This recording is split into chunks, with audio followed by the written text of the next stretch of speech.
இந்தியாவிலேயே அதிக எண்ணிக்கையில மாற்றுத்திறனாளிகளுக்கு மாதாந்திர உதவித்தொகை வழங்குகிற மாநிலம் நம்முடைய தமிழ்நாடு தான்.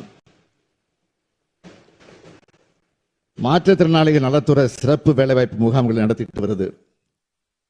அரசு உயர் பதவிகளில் மாற்றுத்திறனாளிகள் வேலைவாய்ப்பு பெறுவதை ஊக்குவிக்கும் பொருட்டு ஊக்கத்தொகை வழங்கிட்டு வரோம்.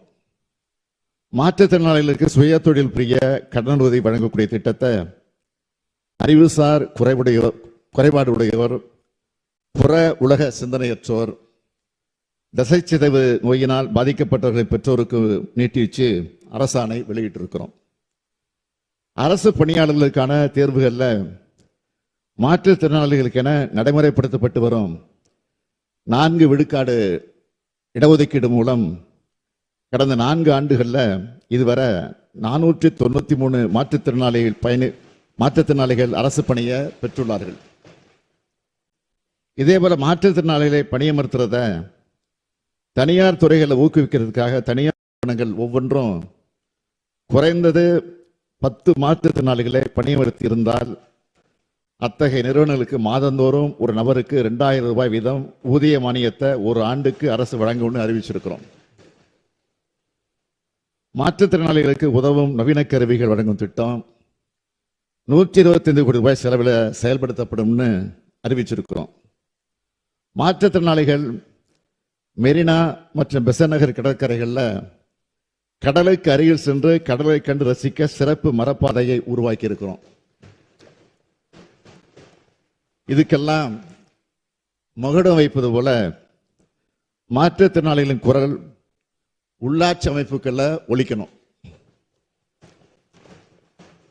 கடந்த பிப்ரவரி 27ஆம் நாள் குளத்தூரில் நடைபெற்ற தஞ்சை பெரியார் அரசு பல்நோக்கு மருத்துவமனை திறப்பு விழாவில் இதை நான் அறிவித்தேன்.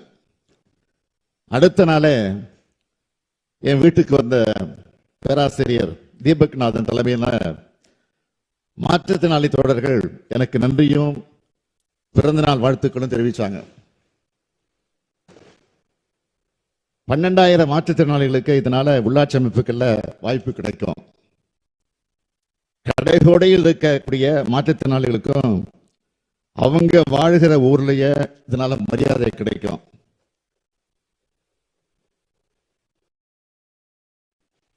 அவர் சொன்னார், என்ன சந்திக்க வந்தவங்க தீபக் சொன்னார், இந்த 4 ஆண்டு திராவிட மாடல் ஆட்சி சாதனைகளிலே இதுதான் டாப் அப்படின்னு நிகழ்ச்சியோடு பேசினாங்க.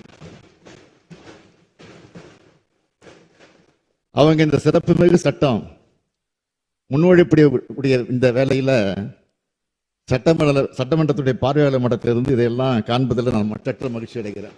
செய்திகளை உடனுக்குடன் தெரிந்து கொள்ள கீழ்கண்ட கேபிள் மற்றும் டிடிஎச் நெட்வொர்க்குகளில் எம்நாடு செய்தி தொலைக்காட்சியை காணுங்கள். பாதகம் செய்பவரை கண்டால் நாம் பயம் கொள்ளலாகாது பாப்பா. மோதி மிதித்து விடு பாப்பா, அவர் முகத்தில் உமிழ்ந்து விடு பாப்பா. அண்மை செய்திகளை உடனுக்குடன் தெரிந்து கொள்ள இணைந்திருங்கள் எம்நாடு தொலைக்காட்சியுடன்.